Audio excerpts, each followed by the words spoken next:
Good morning, everybody, and a very warm welcome to you all. Thank you for joining us today for this really important webinar to mark the launch of our latest report, Invest in Childhood. This report really helps us explore how government action can help prevent mental health problems in babies, children, and young people, starting right from birth.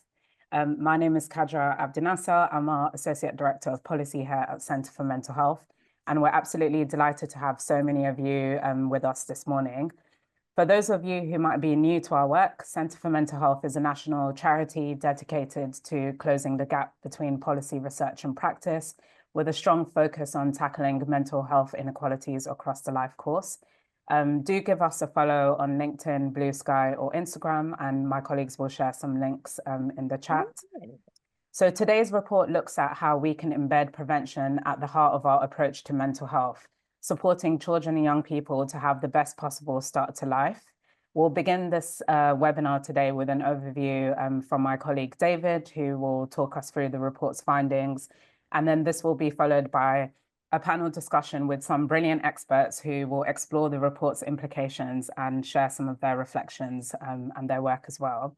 So we do really hope that you find the insights from this webinar valuable and hopefully feel inspired to work with us in taking forward some of the recommendations or through your own work as well. This work and report was also made possible thanks to the generosity of the Bowland Charitable Trust, so we would like to extend our appreciation for them. Before we kick off, I just wanted to cover a bit of digital housekeeping. So this session is going to be recorded and it will be shared on our social media platforms and channels. The chat will be opened after the presentation for any questions that you have, and we can put that to the panel a little later. Everyone's microphone will be kept muted throughout. And we also just really wanted to acknowledge that some of the topics that might come up in the discussion today can be quite sensitive. So my colleagues will also share some information about where to go to for support if you might be affected by any of the issues. But without any further ado, I'm absolutely delighted to invite my wonderful colleague, Dr. David Woodhead, who is our Associate Director of Research and who has been the lead researcher on this project, to talk us through the report. Over to you, David. Good morning, everybody. I'm David Woodhead. I'm the Associate Director of Research at Centre for Mental Health, and it has been my pleasure to work on this piece of work, which I'm going to describe for you very rapidly this morning. I would encourage you to read the detail in the report, but just to give you a flavour. So the report is called Invest in Childhood, and it's about the priorities for preventing mental ill health among children and young people. Kadra told you who we are. We're the Centre for Mental Health, and we take a lead in challenging injustices in mental health for everyone. So I just thought I'd start with setting some of the context, really. And of course, the key items of context are that we've seen this rapid and troubling increase in children and young people's mental health problems recently, especially since 2020.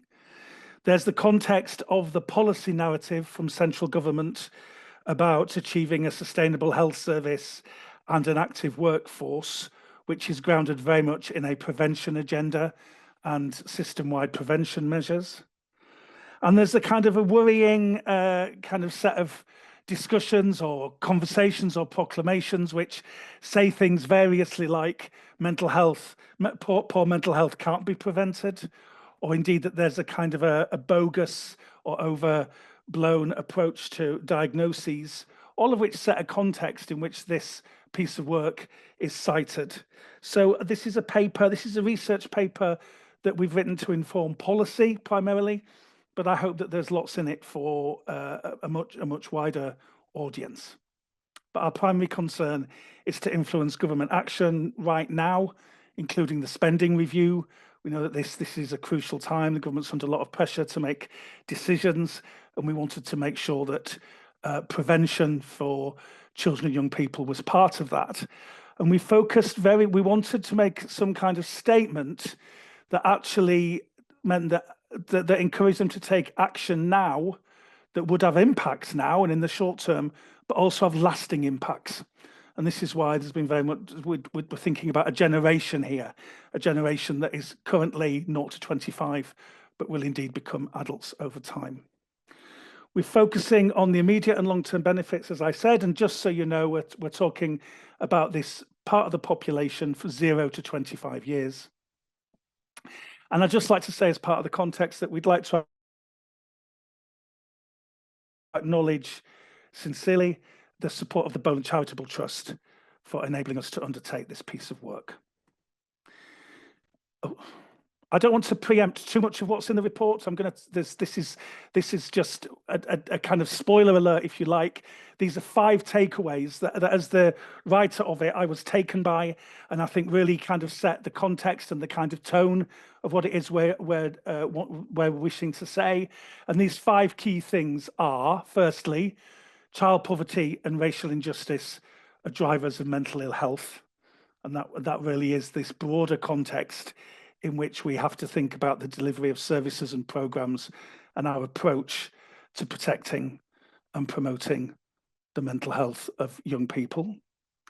That secondly, that we increasingly recognise that young people's mental health is negatively affected by the misogyny propagated in social media. That clearly has an impact on young girls, but also on boys. That this is something that this is really we're very pleased to see, which is that the evidence that we found in terms of the role of professionals in offering services and support to families and to young people is very prominent in our review, and that health visitors and school nurses can play a critical role, and that we recommend that they should play more of a role, and that we acknowledge that there has been a lot of disinvestment in those services in recent years. This is an important, we talk a lot about schools in the report, but this issue around high stakes testing and the negative impact that it has on mental health is something that we sought to bring to the fore. Clearly it has a negative impact on the mental health of young people themselves, but also on the teachers that teach them, and that they actually have quite a destabilizing impact on the system as a whole. And that finally, really important is that we, and you will see from the report, is that we uncovered a lot of information about the transition point where young adults move from home into independent living and employment, and that is a real critical time for them and their mental health. So they're the 5 key takeaways. Excuse me. Okay, so dialing back a bit, the literature review, the report is based solely on other people's research that we found. And what we did, first of all, is we developed a framework, and the framework was very much based on the life course for people from 0 years to 25 years, and also the settings in which they found themselves most likely to find themselves and where interventions could be best delivered. The method that we used was all existing evidence from reports and studies and case examples, and that we reviewed that evidence in the service of populating the framework. And that so that we could, once we'd settled on the way of thinking about the approach, that we were then able to provide illustrative policies and practices and case studies, which you will see when you come to read it. So the first set of evidence that we looked at was very much the kind of the broader context in which young people live and thrive and learn and interact, and that is thinking about the social determinants of health, by which we mean those forces that actually, those societal forces that have a direct impact on people's lives. And that can be socioeconomic status, such as poverty, can also be about the employment status of young people's parents and families, as well as themselves as they get older. And education, clearly we thought about education as a kind of opportunity for the young people themselves, but we also uncovered some interesting evidence which suggested that the educational opportunities that one's parents have also has a direct impact on the mental health in the home. There were issues around environment and green spaces, which we'll talk a little bit about in a moment, and also access to healthcare. So those social determinants that were very present, very important. But of course, the big takeaway, which I'm sure we're all familiar with, is that inequalities are worsening. Inequalities in those areas are getting worse, and therefore the correlation of that is that our mental health is worsening, but the mental health is not worsening equally across society, that those children and young people from the lower socioeconomic classes who don't have the access to the life chances of others, for them it's worse. Leading on from that, but although quite distinct, although connected in many ways, the literature led us to a deeper understanding of the impacts of racism on the mental health of children and young people, and also other forms of marginalisation, not least for neurodivergent young people and for those who identify as LGBTQ+. And as part of that, as part of the social determinants work, I looked into, well, what can be done locally? Obviously, there are things that can be done governmentally, things that can be done across the whole system, but what might be done locally? And that led us to think about community initiatives, including things like increasing access to parks and green spaces, and also about taking action, kind of prospective action, not least in terms of thinking that the parental education, that the education levels of young people today will also have an impact on their families, as indeed the impact of our parents' education levels had on ours. And so trying to think a bit more prospectively, long term, about what action can be taken locally to secure the mental health of a generation. Leading on from the kind of big societal factors, those social determinants took us to think about the family and to intergenerational factors, and really started to look at some of the evidence that epigenetics is giving us. Epigenetics is an area of study that's growing, that suggests that where we live and how we live and the circumstances in which we are born interacts with those genetic factors that we have, that we carry within us, and that they actually change, that the circumstances in which we live has an impact on those genetic predispositions.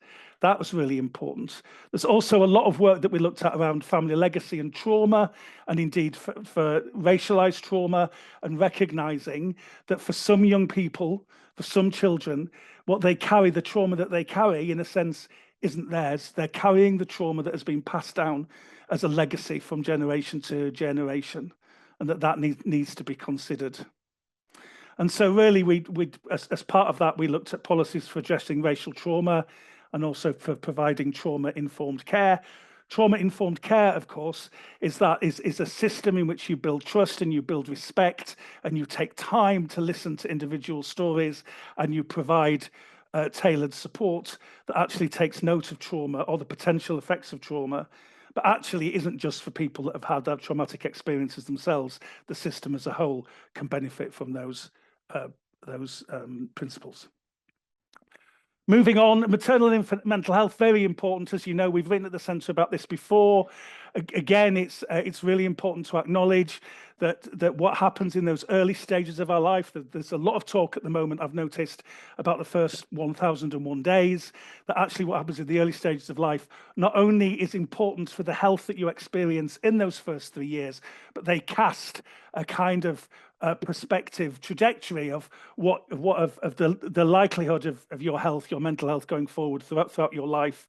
And as such, it's really important for us to take action then, and that this is where we became very acquainted once again with the role of health visitors and the potential that they have in driving forward these early interventions in addressing maternal mental health, both for the mum and for the family more broadly, but also for the child themselves.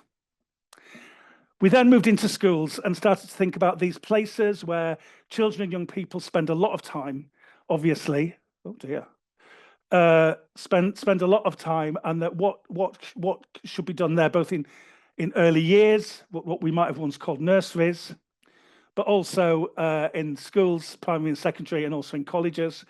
And the evidence takes us very clearly to thinking about that whole school approaches are effective. Picking off individual issues with individual actions doesn't get us very far, but thinking about schools in their totality, place of education in their totality, thinking about the curriculum, thinking about the environment, thinking about engagement, all those things are really important. That promoting mental health in early education is critical, that actually there's a whole role for nurseries in understanding what can be done to improve mental health in the longer term. And again, this issue around high stakes testing, which I've talked about before, really critical, and we have quite a long discussion in the report about that. And that leads us again to this issue of public health nursing and the role of school nurses in providing mental health support, and that there's a whole range of evidence-based activities that they can do, both with individuals and in groups and across schools, to improve mental health. This is very frustrating.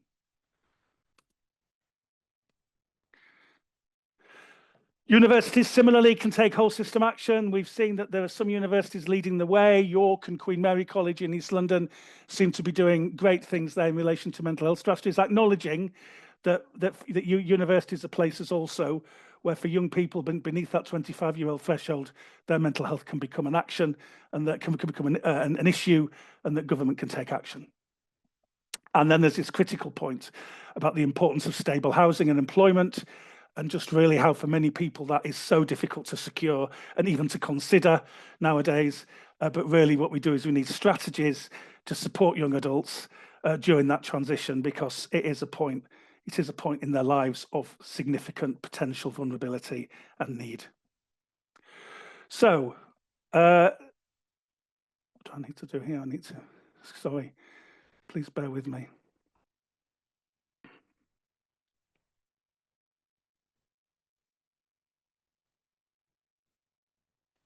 So here are the recommendations. Can you see the recommendations? Here are the recommendations. We were very clear that these are for government, and that it's really important that they take action, and that they fall under the headings of the reports that we've outlined. So in terms of social determinants, the government really needs to keep going with its legislation to improve workers' and renters' rights.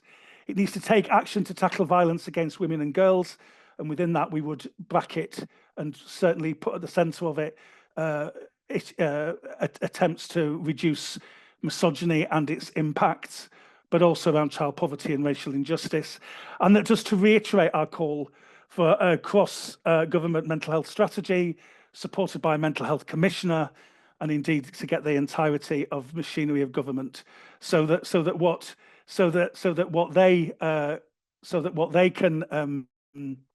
we're asking them to do at schools and in organisations is mirrored at the very top level. The second recommendation is really about taking the initiative in investing in a nationwide programme in funding local action that's led by local need and driven by local people to actually take steps towards tackling the social determinants. There is a model here that we can learn from. The Better Mental Health Fund, which was a £15 million post-COVID fund in 40 of the most deprived areas in 2022, was evaluated by us, and it showed that actually that was a very profitable and beneficial way of working.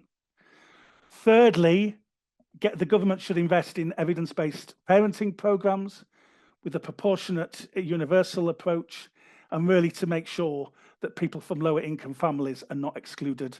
Indeed, their likely heightened need should be embraced and met. Fourth, we call for an improved mental health support for mothers during the perinatal period, and indeed we've talked about this in other reports, and has been supported by the evidence that we collected for this one.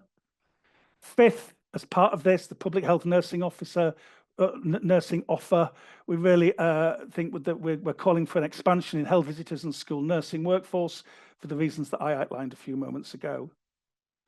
And sixth, this really taking a much more joined up approach to developing the mental health promoting potential of education settings, both early years, schools and colleges and universities, and that really to implement the evidence that we've seen in pockets across the country much more universally.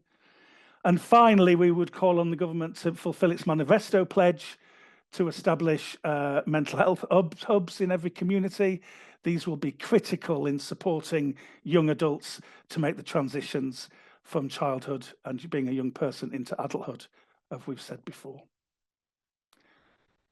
So they're the recommendations. Very much looking forward to hearing your views, and I'll pass back to Kadra. Yeah, thank you, David, for that really brilliant presentation and for helping us bring the report to life with your additional analysis there. It was really great to hear about the bits of evidence that also resonated the most with you.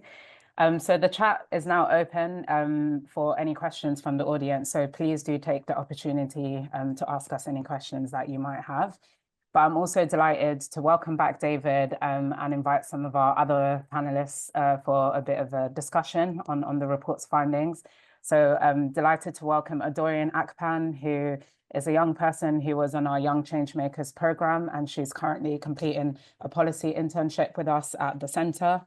So welcome, Adorian, to the stage.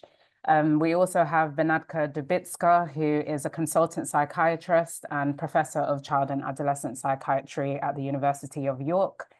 And last but certainly not least, we have the wonderful Sally Ann Sutton, who is a professional officer from the School and Public Health Nurses Association. So a very warm welcome to you all. Thank you so much for joining us for this great panel.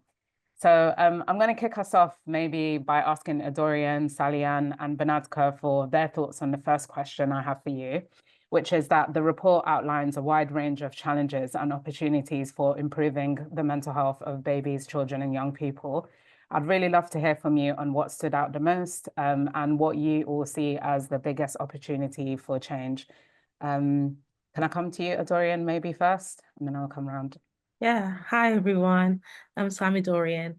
I just want to say thank you so much to David for this research. You could see how much time and effort you put into it. So thank you so much for producing this report. For me, I think what stood out most was the sheer emphasis on the benefits that prioritizing early intervention and prevention can have, especially by addressing the social determinants that lead to ill mental health. And those are things like, socioeconomic status, education, your neighborhood that you live in, and all of those things.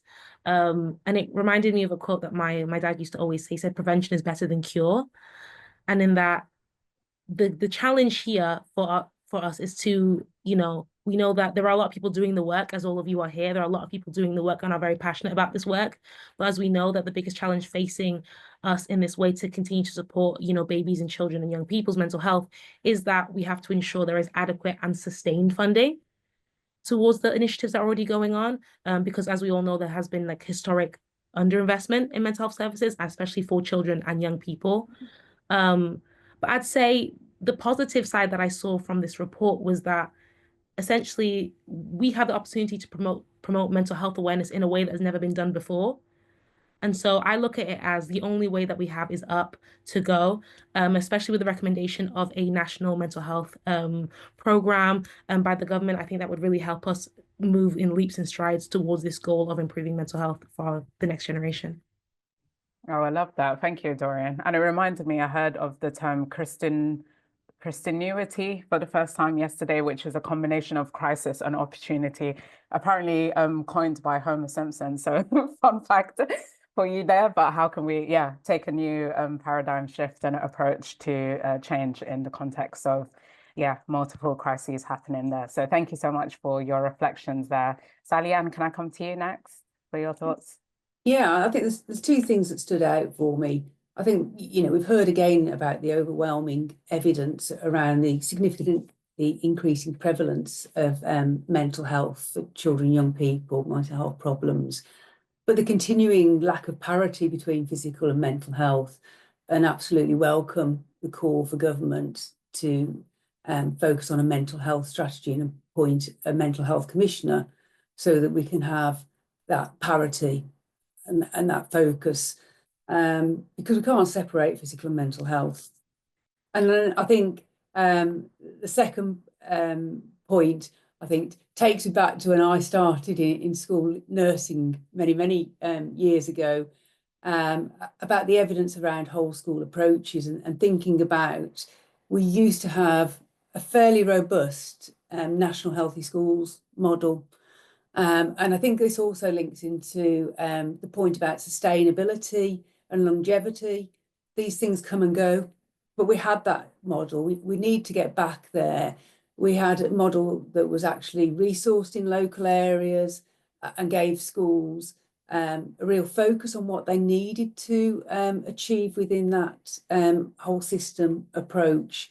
So I'd absolutely welcome recommendations to take that forward. Brilliant, thank you. How about yourself, Banadka? Hi, Catherine, thanks for inviting me. And David, thank you for the mammoth piece of work. It's difficult to narrow things down because the scope is so enormous. And I think that's what is really illustrated by this report, isn't it? Child mental health has to be a societal systemic approach. There isn't one quick fix to this, and it's certainly not CAMS, coming from a CAMS background. But I also come from an evidence-based background, and we don't have any money. We know there's no money in the pot. So it's really important we invest what money we have in evidence-based approaches so we do have the evidence. And so there's some things highlighted in this report, which I think is really important that we should be investing more in. So the early years and Sure Start programs and parenting has been mentioned. We've got, really good evidence now that Sure Start can make a difference way down the line to children and young people. And big shout out for nurses as well, Sally, and I completely support that. And again, whole school approach has been mentioned. And again, there's really good evidence that those sort of whole school anti-bullying interventions can make a big difference right into middle age. So we've got limited funds, so let's put it where we've got good, strong evidence. And obviously that whole systemic sort of lifespan approach is so important. But I also want to highlight a couple of areas where I feel there would have been nice to have a lot more focus. And I think with David, we had a brief discussion about this, and I saw your lovely pictures of nature. And I also saw a few questions in the chat. And I know the Centre of Mental Health has done a lot of work on this in the past. But I do think, as part of the environmental initiatives, and also thinking about inequality, the unequal access to green and blue spaces, particularly for those young people who are most disadvantaged. And there is evidence that green spaces can do and blue spaces do have a lot of positive impact on mental health. And of course, young people worry so much about climate change as well. So I would like to see that as front and centre of government policy as well, in terms of thinking about a holistic approach to the mental health of our children and young people. And just the very last point, I know you have mentioned the sort of really toxic effects of misogyny on both girls, and I see that in practice in my clinic, as well as what's happening to our young boys. And so I think it's so important that we can educate children and young people. The emphasis and the focus shouldn't be on children, young people and parents and schools trying to change this by themselves, but we have to ensure that the government does act on its online safety legislation and tech companies are held to account for the toxic damage it's doing to our young people. Yeah, well put, Banadka. Thank you so much for your reflections there. And yeah, we know that obviously the Netflix series Adolescence has also prompted a big national conversation around misogyny and how that can be addressed. But I think you're right in that, yeah, that really comprehensive approach is needed rather than knee-jerk responses to cases and examples that come up in the press. So absolutely echo everything you said there. David, can I bring you back in to start us off with this next question, which is about Banadka touched on some models in her response there, but can you tell us a little bit more about examples of community-led mental health initiatives that really take that preventative approach and areas where you might see there is more sustained resourcing and investment going into? So any examples that come to mind from the work you've done? I mean, we have to say again that Sure Start, really that approach of embedding actions in local neighbourhoods with a few streets from people's homes where they can go and they can access support.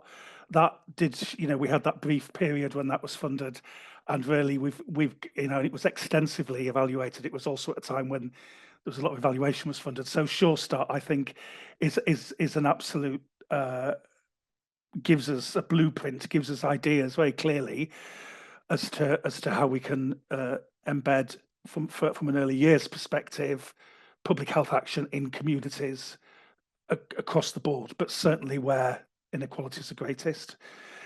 From the work that we did with for the Better Mental Health Fund, which were these 214 projects across 40 sites funded from £15 million for a year, where greatest traction was achieved relatively quickly was where local people were really put in the driving seat, and there was a very strong co-production vein in the development and delivery of the work. So the days of very earnest public health colleagues sitting in the porter cabin somewhere, pulling together some plans as to what should be done for communities. Actually, I think we've all moved on in public mental health terms from that, and that I think it's very much we have to take the time and the effort and be prepared for the challenge, and back a kind of a much more rigorous approach to co-production. And if you look at the evidence from those successful community-based projects, that is very much a hallmark.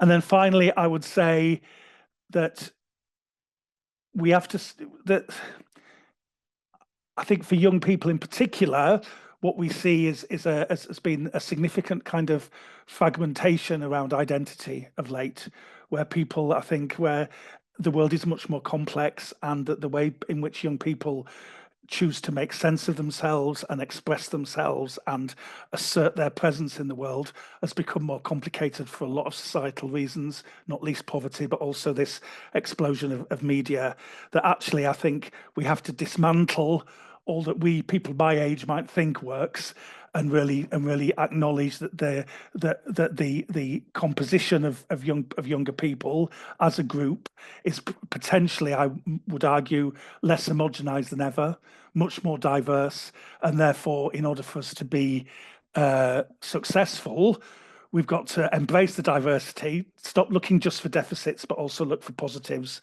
and the kind of assets that these young people bring, but also acknowledge that sometimes the paradigms that underpin the way we deliver services actually erases and sometimes quite violently overrules the difference of young people. And if we're really going to be serious about this, we have to reorientate the way we think about their role within services.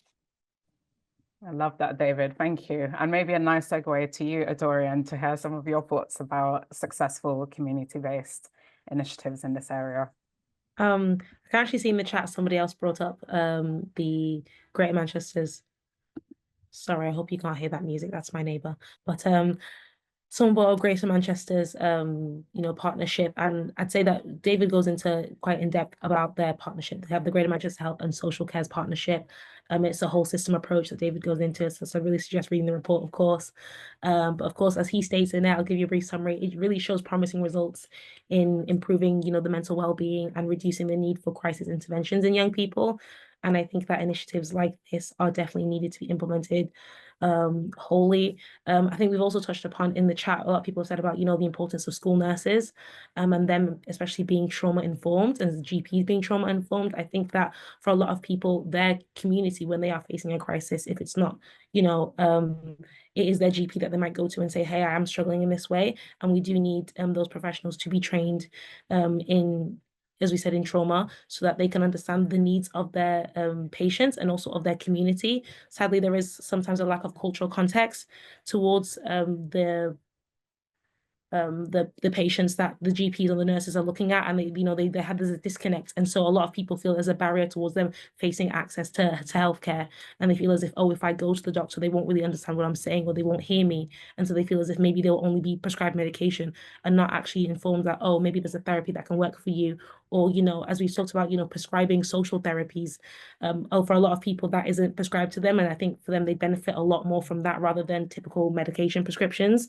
So to receive sustainable funding for all of this, I don't have the answers to that, sadly, but there is a lot of work that we know can be done, and so I do sincerely hope that more funding is put towards it. Yeah, brilliant. Thank you, Dorian. And I saw a couple of people sharing some examples, I think in Bradford, who recently set up a social prescribing service for young people. And also you touched on the Manchester partnership. I also spotted in the chat that someone pointed us to Be Well, the Be Well program, which is trying to better understand the trends and experiences of young people and trying to take a more evidence-informed approach across the system. So some great examples. Sally-Ann, is there anything you would like to add as well in terms of any? Yeah, I was thinking back to my school nurse practice, where we'd seen examples of pupils in schools, taking a community approach within the school setting. And two that I could think of was something called Change Your Mind, where some sixth form age young people were trained as peer educators, going out into primary schools, to talk about some key issues that were identified from the needs of those primary school communities. So one of the sessions that they were doing, for example, was digital detox, thinking about the subject of social media. And that was worked in partnership with school nurses who would deliver sessions to parents. So parents were hearing the same message that their children were hearing. And then another example was developing the curriculum in one local borough where pupils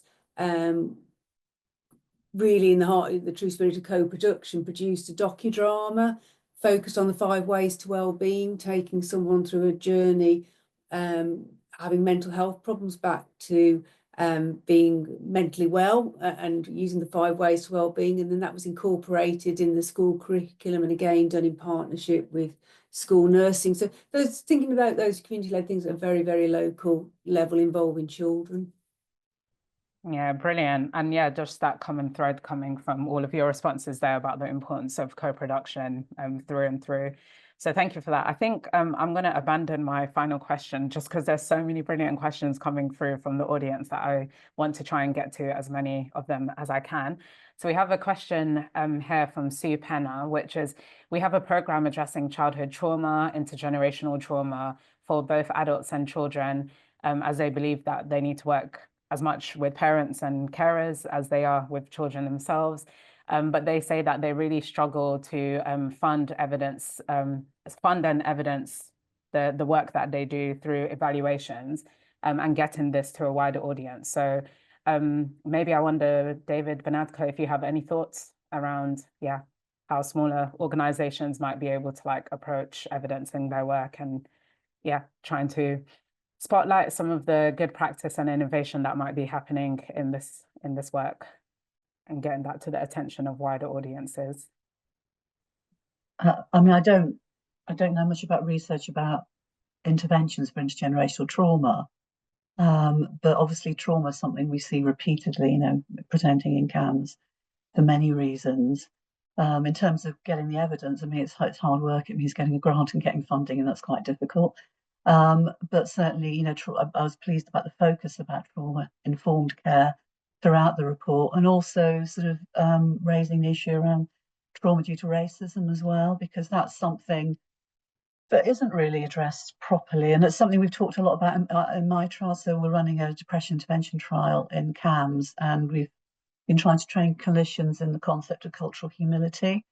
So for clinicians to be much, to be aware not just of sort of their ethnicity, religion, but, culture of any sort, and where a young person might be coming from, and trying to understand that position a lot better. And also, I think a lot of clinicians are too frightened to ask about the experience of racism, and when it's something that it can't really be ignored. So I think a lot more training needs to be done on that. And as a sort of a really important form of trauma. And of course, there's trauma, LGBTQ, particularly those young people who are transgender, are suffering real forms of discrimination and trauma at the moment. So I'm very pleased about the focus on that in the report. And in terms of getting funding, it's a hard slog, but very, very important, because without data, it's very difficult then to be able to push something forward as being evidence-based and effective. And sometimes the things we think are most effective might not be, but that's obviously, we've got lots of evidence about the importance of interventions for trauma, though, like EMDR, for example, is something that's used quite regularly in the clinic where I work. Thank you. David, do you have anything you wanted to add?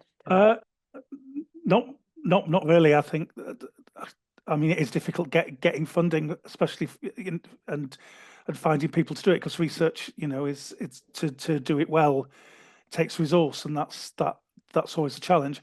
I would just say, and this is kind of not really an evidence-based answer, but it's a kind of a practical answer, which is that the Centre for Mental Health hosts the Children and Young People's Mental Health Network, and that there are 300 plus members. It could be many more than 300 now. I'm looking at Cadra for some numbers. But that I can see that that's a way of sharing information, but also asking other people for information that they've got, and they can circulate that quite quickly.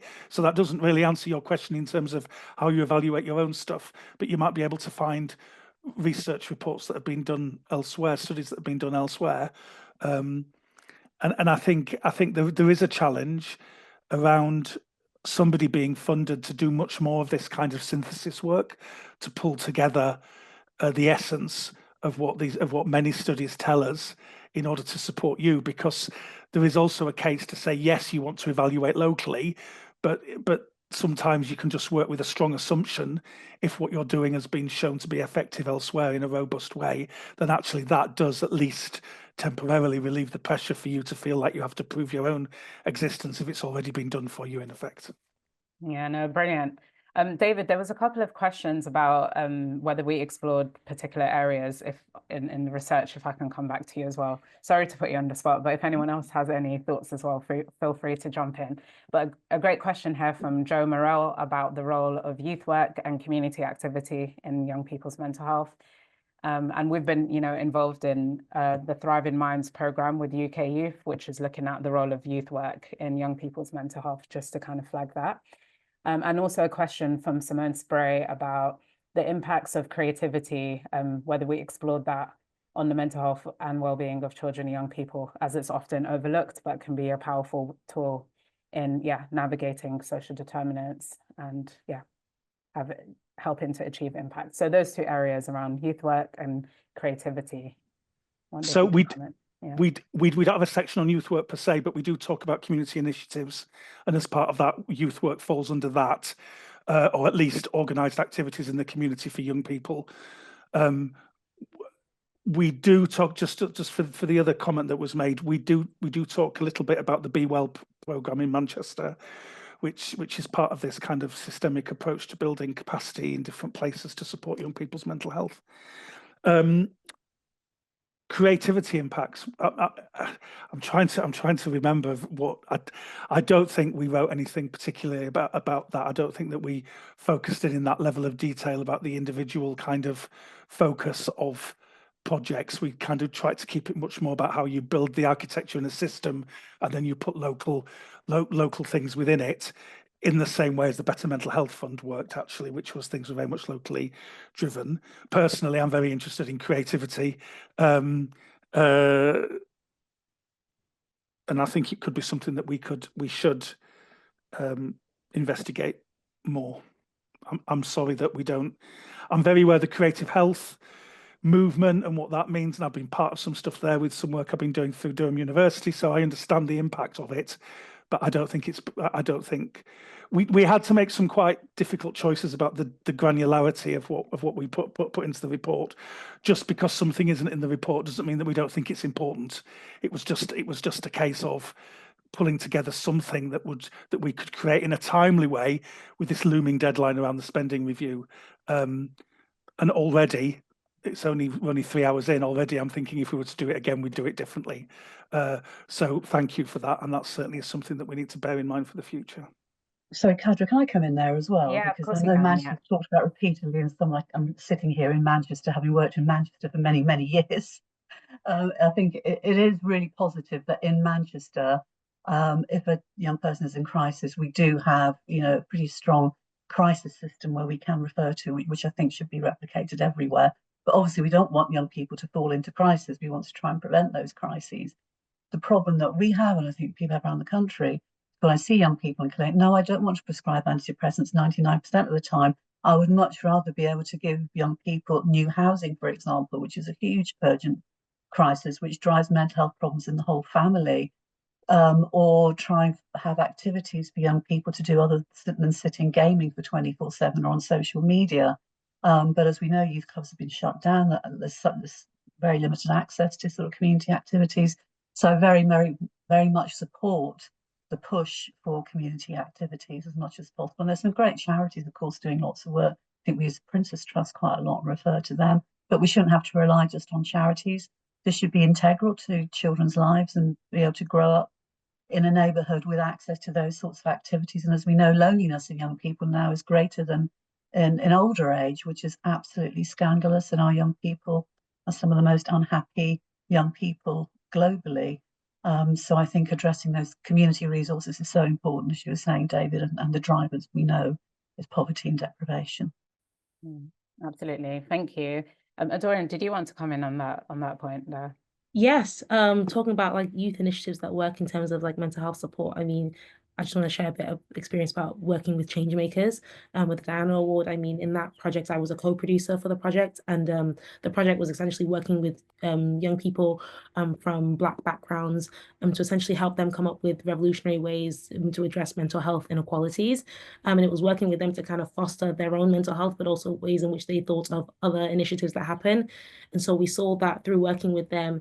Another co-producer on the project made another organization called Not So Micro, and that was talking about microaggressions that happen within schools, within wider contexts. And from that work that was done, we saw the impact it had on so many young people in that they said that afterwards, oh, they felt like they had more support. They felt like they had awareness of what mental health support exists out there, not just in general, but also specifically for them being Black. It was mental health support that addresses racism in that way, which, you know, Bernard, you touched upon, is not really been mentioned, and there's no real evidence into that.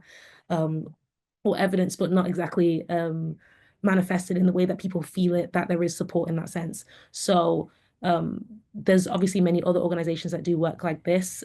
Sadly, not all of them I know off by heart, but there is work that is done by individual organizations. But as we kind of touched upon, the lack of sustained funding for organizations like this is why programs like Change Makers had to essentially get cut short. I mean, it did an amazing 3 years, but after that, you know, it's how could we have continued that longevity without the funding? And that's what we were also here to discuss.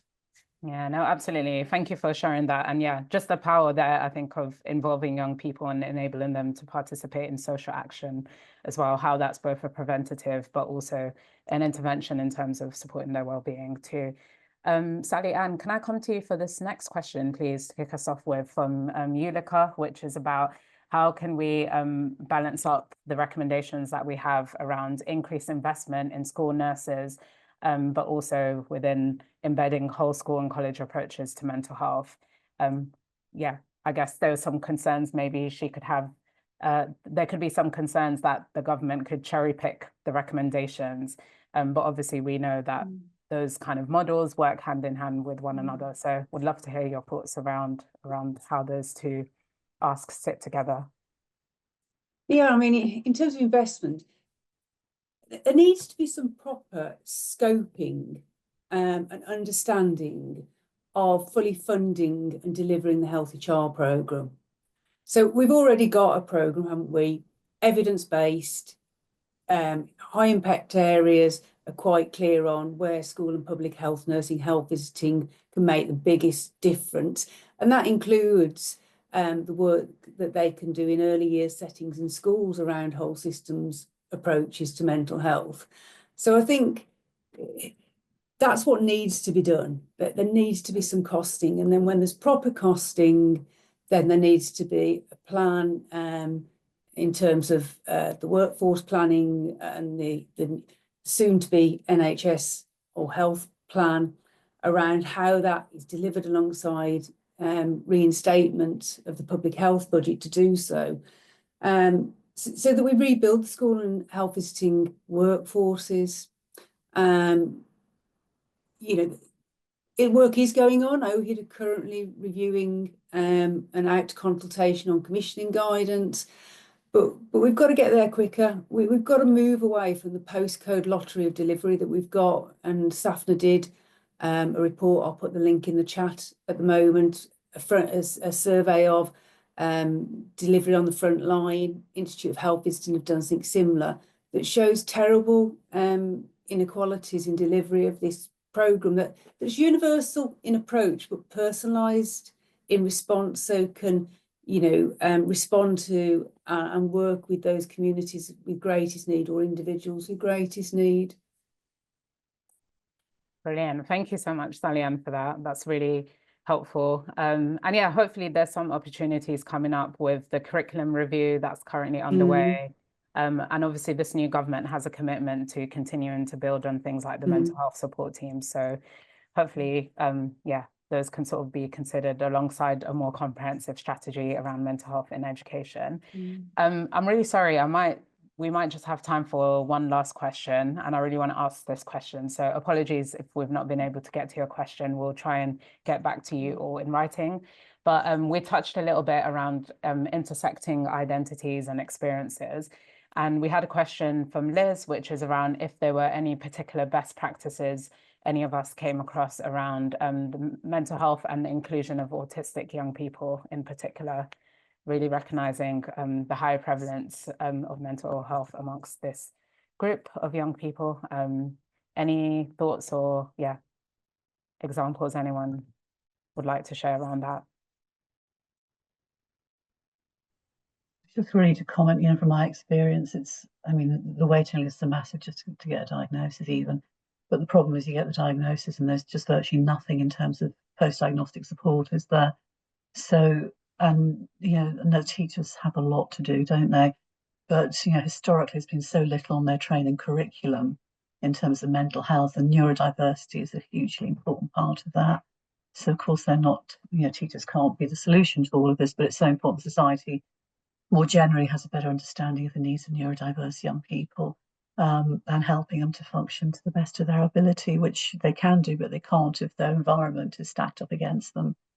So just really sort of a call out for sort of broader training and understanding for those vulnerable young people. Thank you. David, did you want to come in on that as well? Yeah, I mean, this isn't very evidence-based, but I mean, I agree with what Bernard's saying. Because there's neurodiversity in my family, I've become very aware of this in the past 10 years in a way that I wasn't before. And I think that's an important point to make, is that I think it's something about awareness, and it's only when you really come to it, you realize, and you start to realize just how hostile society is to neurodivergent people. I would just say that I know a family very closely where there were two boys, both of whom have been given a diagnosis eventually, but the first one, his diagnosis was secured much more quickly because he was troublesome in class. The teachers didn't like it whereas the other one was very quiet and compliant. And so it was because his personality was one that meant he spoke out, meant that he actually got the machinery swung behind him, whereas actually the brother had to wait. And I think there's something about, as long as we see autism and neurodiversity as a problem that gets in the way of progress, then we're really gonna stumble. And I think from what I can see from the neurodiverse young people that I know, is that they internalize this stigma and this shame very quickly and very rapidly, and it could take a lifetime, I suspect, to be able to sort that stuff out. Yeah, absolutely. Well, and we hope, again, with the 10-year health plan that's coming up, that the integration is a key part of it, and coordination of care. So hopefully we'll start to see some traction for that as well. But just wanted to say a massive thank you all for sharing all your insights and for participating in this panel today. It's been really great to hear from you. We're going to wrap up shortly, so I'm going to hand over to Andy Bell, who is our chief exec, for some final remarks. And Andy, I might be cheeky and see if I can throw in a final question to you, if you can kind of weave that into your response, if that's okay. But we're in a very difficult fiscal environment at the moment. So that balance between investing in prevention, early intervention versus crisis and urgent care, I wonder if you can kind of touch on some of the, in your reflections around that question, and how we can make that case in the upcoming spending review that this is a very crucial area that we should be investing in. So over to you, Andy, and thank you to everyone else for participating. Thank you, Kadra. What a fantastic session. And thank you so much, everybody who has given us your time today to be here with us, to share our report launch. It's been an absolute pleasure to see so many people here, so many people giving us your time, and some fantastic contributions in the chat. I know there were questions we couldn't answer, so we will come back to as many of those as we can. And we'd love to have dialogue with everyone who's here to find out more about your interests and concerns. I mean, this question about prevention versus treatment, it's not something we have to deal with in physical health. Colleagues in physical health don't have to make the argument for both preventing, let's say, cancer or heart disease or diabetes, and providing treatment to people who need it. And I think we have to reject that framing and say, actually, it's incredibly important we do both.